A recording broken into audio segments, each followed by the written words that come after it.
We are poised to pass the toughest financial reforms since the ones we created in the aftermath of the Great Depression. Early this morning, the House and Senate reached an agreement on a set of Wall Street reforms that represents 90% of what I proposed when I took up this fight. 90% sounds like an A in President Obama's scorecard, looking better by the day. Top Line begins right now.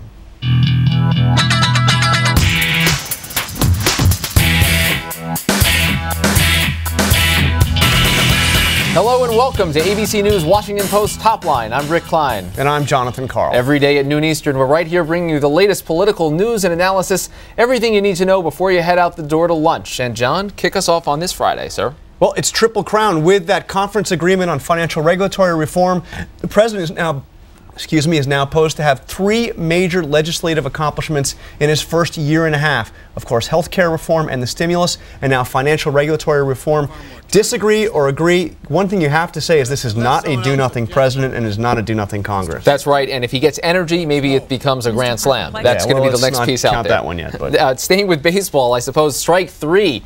Senate fails once again to get the unemployment insurance extensions done, along with a series of tax extenders and some aid to states. And this time, Senator Majority Leader Harry Reid says he's not going to try again. He knows the votes aren't there. Democrats have been surprised by the pushback, but this is this new reality. You can't do things that cost money. You can't spend money for a while. Yeah, I mean, it's remarkable that basically all of the major, anything that's going to cost money is going to be a problem getting through this Congress. And it is not just the Republicans that are blocking this. Of course, you had Senator Ben Nelson, Democrat of Nebraska, but also moderates in the House are going to be a big problem too. They don't want to see any spending unless it is paid for. Next up, liberal angst. Not everybody is cheering the president's latest moves on Afghanistan.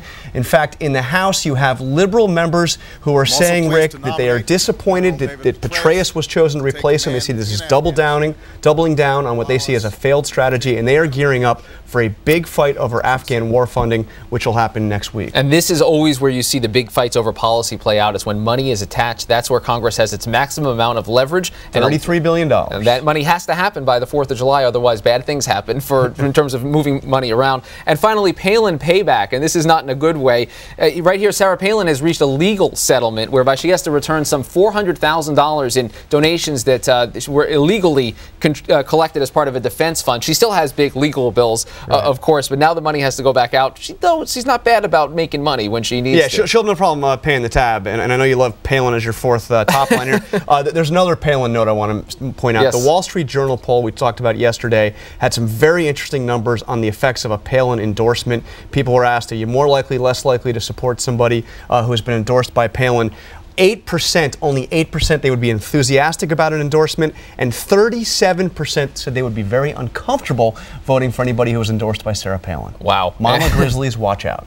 Indeed, indeed. Well, we begin today's discussion in Afghanistan, and on the Afghanistan subject, we're joined now by two very special guests. Sebastian Junger, who's the co-director of the new documentary Restrepo, which won the Grand Jury Prize at Sundance. Congratulations on that. And Major Daniel Kearney, who's a major focus of that film. And Sebastian, I want to start with you. This seems to me like a different kind of war documentary, in that you wanted to tell it from the bottom up and really to do the soldier's eyes view. What was the idea behind it, and how did you try to get at that story? Well, war is a very political thing. It has to be. It should be. And that argument is happening back home, and it's an important one. What we wanted to do was show what it's like to be a soldier in combat in the U.S. Army in Afghanistan. I've been going to that country since 1996. It's a country that's very important to me. I wanted to understand what it was like for a soldier. So our idea was that we don't have access to anything the soldiers don't have access to. They can't ask a general, why are we in the Korangal? So we never interviewed a general or a politician. The camera literally never leaves their side. It's like a 90-minute deployment. And I have to say, before I ask anything, I just want to say, phenomenal documentary, an absolute must-see for anybody that cares about what we're doing over there, and everybody should. This is really an incredible achievement. Thank you. So congratulations. Thank I know it's gotten much. Stellar reviews. Major Kearney, I wanted to ask you, you talk in the documentary about how when you first got there, you seemed like you were basically fish in a bowl. I mean, you're out there, you're, of course, very vulnerable. Since then, basically, all those command outposts have been shut down by General McChrystal for that very reason. How does that work with these guys? You go out there and you do all this, and now, basically, we've withdrawn, and we're no longer manning those outposts. It's interesting you asked that question. I think that, you know, we've been doing this for years and years now. Going to a piece of land, the Army sends some troops there, they fight, people are lost, some, you know, on both sides of the fence, and then we got to come back, regroup, and then go attack the next piece. When we were there this last time, we were trying to expand the influence of the government and try to take the pressure off a more vital portion of the province, the Pesh Valley. Now I think that they've gotten the Pesh a little bit better off. I guess they thought that they were able to pull out of the Korengal and accept some of that that potential risk that might come out of the Korengal and reallocate troops elsewhere. I was actually part of the withdrawal in some ways, and it went really well. So we'll see what happens next. And what, from your experience in reporting in the region, how does the decisions that are made in Washington and by the commanding generals, how does that filter down? I mean, is it? Do you get a sense that people are aware of that, or that it's even a factor in what you're doing? We talk so much about these debates in abstract terms. Yeah. You know, the guys on the ground out there, they're not thinking at that level, and I think they probably shouldn't. I mean, I spent most of my time at a remote outpost called Restrepo, 15, 20-man outpost on a ridge, you know, hour-and-a-half walk from the main base. They were getting attacked 4 or 5 times a day. They didn't really have time to think about the politicians in Washington. They were very, very focused on what was happening in front of them.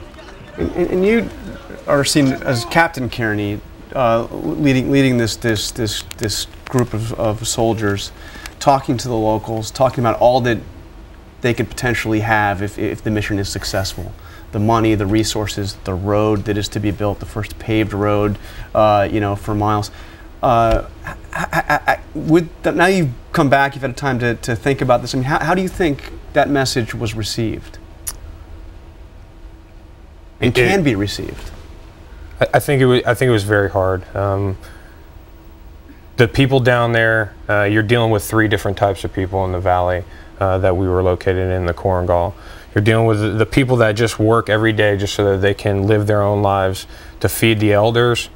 And then the elders are caught in between the enemy, whoever they may be, Taliban or whatever, and the government of Afghanistan and the U.S. forces that are there trying to expand that influence. And the elders are kind of like the linchpin holding everything together and the conduit for me to talk to the enemy in some instances. And I think that they wanted it. I think they saw that there was potential there, but I don't know if they ever felt that we were really going to stay there and that we were going to make that commitment. Was the road ever built? Will it ever be built? I don't think that the road will ever be finished. While we were there, we were able to make some significant headway, but it definitely did not reach my end state, which was being able to get to the actual Korengal outpost itself. But it was, I mean, the fight down there was much like I would compare to the Pacific Campaign. It was a small chunk of land here and there, like the island hopping. And I mean, we made probably about 800 meters to 1,000 meters of headway while we were there, at the cost of 8 lives. Right. And be clear, you're right on the Pakistan border here. I mean, we're several kilometers away, but I mean, we're relatively close. I mean, there's a Korengal in Pakistan. Yeah. Wow. Sebastian Younger, I want to ask you about the Rolling Stone article that I'm sure you read this week that it created all the waves and ended General McChrystal's career. The interactions that you see play out there, were they surprising to you? I mean, do you feel like this is sort of captured the way that even top people talk about the war, talk about their efforts, talk about people back in Washington? It's hard for me to answer. I mean, my experience really is in the Korengal, and the soldiers I was with, you know, at first they were quite careful about what they said around me, and these are 19-year-old privates. There's not a lot of trust between the soldiers. More careful than some generals, right? Yeah, I mean, there's not a lot of trust between the soldiers and the press until you really get to know them. I don't know what the nature of the relationship was between the reporter and the guys he was talking to. You know, it's really hard for me to say. But do you hold back some things? I mean, because, you know, I mean, obviously you're living with these guys for months in the most incredibly tough, difficult circumstances. Don't you hold back? You know, there were a few things that happened that required some understanding, and so instead of holding back, I would ask them about it. There was a situation where they killed a Taliban fighter. It was just a very intense situation. I asked them about it because I wanted to understand their reaction. I was out there to understand. And the only thing I had any doubts about there were personal details about some of these lives of the soldiers. And some of those details were painful to them, personally painful to them, but they would talk about it. And so in those cases, it had nothing to do with military strategy or anything like that. It was about their personal lives. And I would ask them, I was like, listen, you know, you mentioned this when we were talking. How do you feel about me writing about that? So I always gave them a second chance to like veto that. Just, I didn't want to ruin anyone's life. And what was the relationship like from your end? With the press With or the Sebastian? press, yeah, with Sebastian and the press generally. My mind is that they went out there and they lived and did the same things that I did. They got shot at more times than many generals and many colonels out there. They've kind of earned that right. But at the same time, I think we've earned the right from them where they kind of come back at us and give us a chance to recall what we might have said under the circumstances that we were under. We gave them carte blanche. Right. I mean, it was unfettered access. And you guys take it for what it is, because I have nothing to hide. Wow. Yeah. Well, you know, one closing thought. My fear is that this Rolling Stone magazine debacle will cause the military to close off to the press a bit. Yeah. You know, and we see with this documentary just how important it is, and the work is fantastic. And again, thank you for coming in to talk to us about it, and welcome back. We know you're just back from Afghanistan, so welcome back. All right, Sebastian Younger and Major Daniel Kearney. The film is Restrepo, and it opens today in New York and LA. Thanks, guys. Thank you. Appreciate it. Thank you.